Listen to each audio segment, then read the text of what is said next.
Inireklamo ng ilang commuters ang isang abusadong tricycle driver sa Bulacan.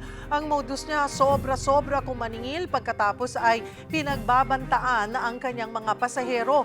Para bigyan ng mukha ng balita, Mobile Journal, Jazz Paredes.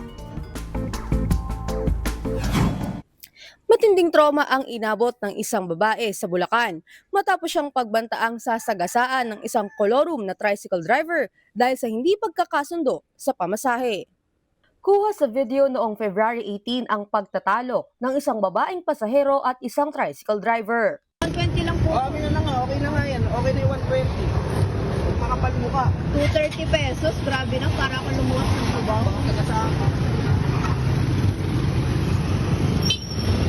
Ipinost ng mister ng pasahero ang video upang matukoy ang driver. Kwento niya, papasok pa lamang sa trabaho ang kanyang misis nang mangyari ang insidente. Yan ang siyentong tricycle driver. Saan ka ba?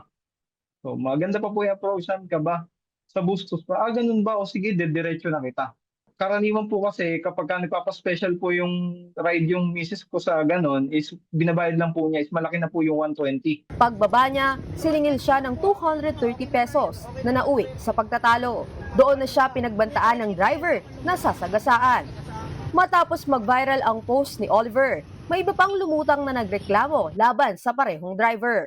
Sabi po niya, saan ka po ba papunta, miss? Sabi ka na lang sa amin, doon din naman kami papunta. Tinanong ko po ulit siya. Sabi ko, magkano po ba kuya yung pamasahe ko? Wala na daw. Sabi, wag na po, ituro mo na lang kung saan ka bababa. Pagdating sa bababaan, siningil siya ng 500 pesos. Ang po pera ko, kuya. Ikaw pa magpo-post. Mas nakakaya ka. Talaga, kuya. Mas nakakaya ka. Sige, susumbong kita sa kapitan polis dito. Bukod sa kanila, may nagreklamo rin na itinakbo raw ang kanyang 400 pesos na sukli. Sa dami ng reklamo, pinablatter na nila Oliver ang driver. Nagkaharap sila ng tricycle driver sa barangay at binigyan na rin siya ng certificate to file action para makapagsampa ng reklamo. Ayon naman sa eksperto, maaaring managot ang driver sa ilalim ng Land Transportation Office dahil sa kawalan ng prangkisa at overcharging. May pagbabanta, ito sasagasaan, no?